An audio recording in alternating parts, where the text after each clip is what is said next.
أزرق الواحد بيتضرب بالجزمة يخلص الامتحان ويلحق يجي عشان يصور، عشان يمنتج،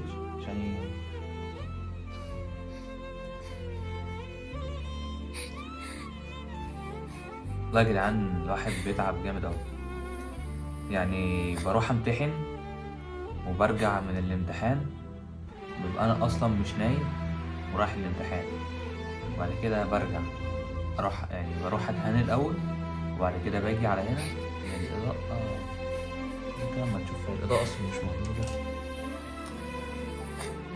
بروح أتهان وأرجع، المفروض بقى أفطر أنام، بقعد بقى أصور الفيديو عشان أنزله لكم الجمعة في ميعاده. زي ما بتعب كده يا جدعان، والله الله يبارك لكم. يعني اشتركوا في القناة وفعلوا الجرس ودوسوا لايك وشاروا الفيديو لكل أصحابكم. يعني تعبان يا كابتن. لا والله تعبان. تعبان يا كابتن. لا والله تعبان. A few moments later. أهلا بيكم في فيديو جديد. لو أنت مش مشترك في القناة اشترك وفعل الجرس واعمل لايك لعجبك المحتوى. النهارده معانا فيديو جديد جدا جدا جدا من نوعه، والفيديو ده هيفيدك انت شخصيا. ايوه هيفيدك انت، سواء كنت طالب جامعة، طالب عادي، في شغل، ايا يكن هيفيدك. فيلا بينا نبدأ. يلا بينا.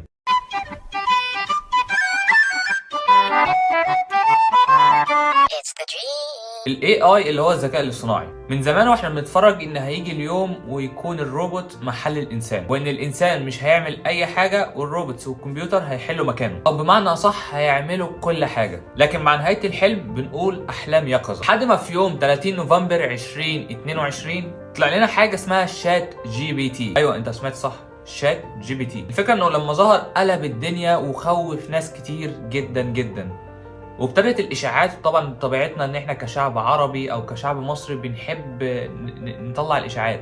بدات بقى ايه؟ تهديد الشغلانه الفلانيه، تهديد مجال العمل الفلاني، تهديد مجال العمل.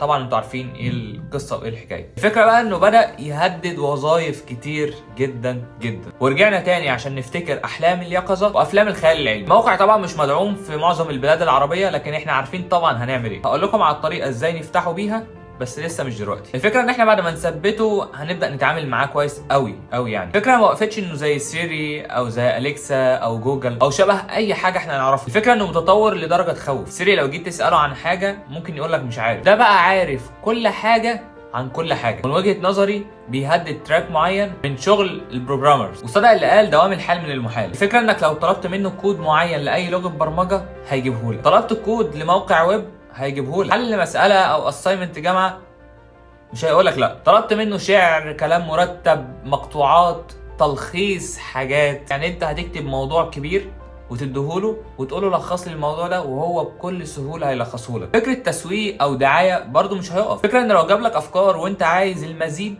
قلت له كده عايز تاني هيجيب لك تاني. وزي ما قلت ممكن تاخد نص كبير جدا وتخليه يلخصه لك وتقول له لخصه لي ويلخصه لك بطريقه جامده جدا. سالته بقى بالعربي، بالانجليزي، بالهندي، بالاسباني، بالصيني، باي لغه هو معاك هيجاوبك. ولو الطريقه اللي انا هقولها لك ما نفعتش معاك ان انت تفتح الشات جي بي تي، جايب لك موقع تاني بديل شات جي بي تي اي سؤال في البرمجه لاي لغه ايا كانت. تشغيل الجي بي تي في الدول العربيه، فتعالوا بينا كده نمشيها واحده واحده. بصوا بقى عشان ايه معاك واحده واحده. اول حاجه هنكتب شات جي بي تي. حلو الكلام. هنخش على اول موقع. فبعد ما نخش على اول موقع طبعا هو مدينا تعريفات بالموقع ومش عارف ايه وابصر ايه ونخش. بعد ما نخش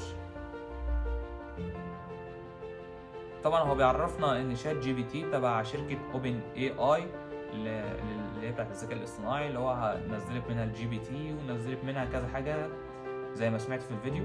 المهم بعد ما بنخش على اوبن اي اي اللي هو شات جي بي تي،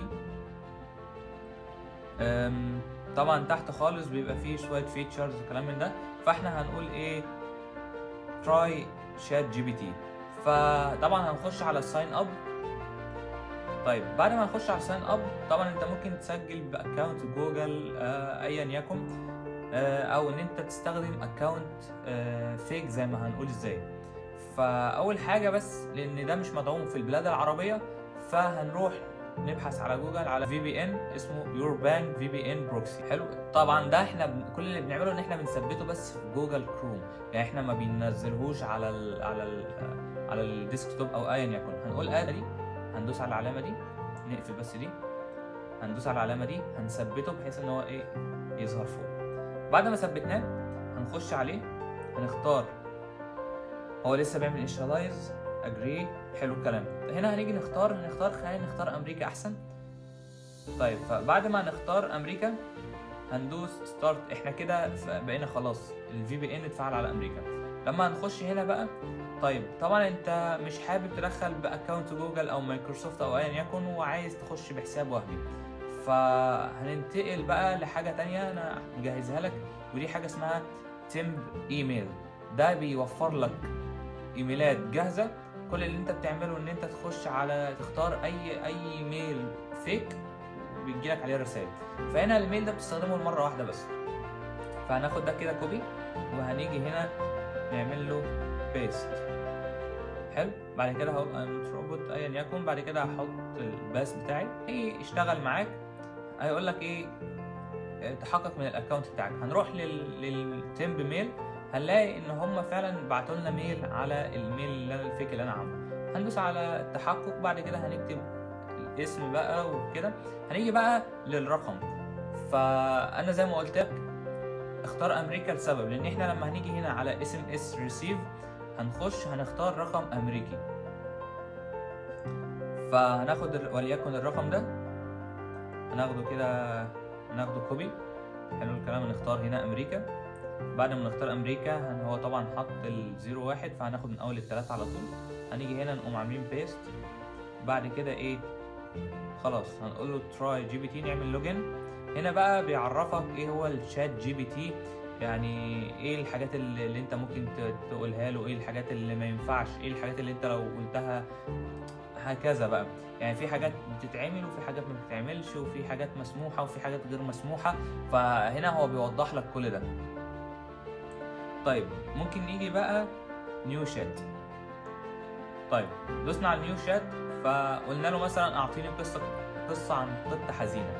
فهو قاعد بقى. هي الشركه بقى اللي عملت الموضوع ده هي منظمه غير ربحيه لابحاث الذكاء الاصطناعي، تهدف لتعزيز وتطوير الذكاء الاصطناعي عشان تكون امنه من المخاطر وتكون متعاونه لمساعده الحريات. وده عن طريق ان هم بيجعلوا براءة الاختراع او الابحاث او غيره مفتوحه المصدر، يعني ممكن لاي حد ايا كان في العالم سواء شركه او مؤسسه او فرد ان هو ياخد البحث او ياخد براءة الاختراع وينفذها. طيب تاخد الكبيره بقى، وهي ان من ضمن المؤسسين للشركه دي لا مش مليونير بقى، الملياردير صاحب شركه تسلا وتويتر، ايوه اللي بتقول عليه ايلون ماسك. اكتوبر عام 2015 اعلن ايلون ماسك وسام وشويه مستثمرين كده تانيين تشكيل المنظمه والتعهد باكتر من $1 مليار لتمويل المشروع ده. 27 ابريل 2016 اصدرت اوبن اي اي النسخه التجريبيه من اوبن اي اي جيم، ودي كانت منصه لابحاث التعليم المعزز. 5 ديسمبر 2016 اصدرت اوبن اي اي يونيفرس قياس وتدريب الذكاء الاصطناعي العام. واللي حصل ان هم خلوا روبوت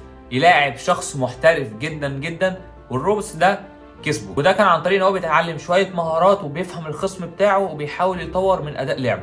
وان برنامج التعلم ده كان مهم جدا جدا جدا للروبوتس، بحيث ان هم بعد كده يستخدموه في عمليات اكثر تعقيدا زي العمليات الجراحيه. كتير من العلماء بيقولوا ان الذكاء الاصطناعي لو فضل يتطور بالكم الهائل اللي بيحصل ده هيؤدي لانقراض البشر. ايلون ماسك بيعتبر الذكاء الاصطناعي اكبر تهديد وجودي للانسان. طيب طالما خايفين بتعملوا الحاجات دي ليه؟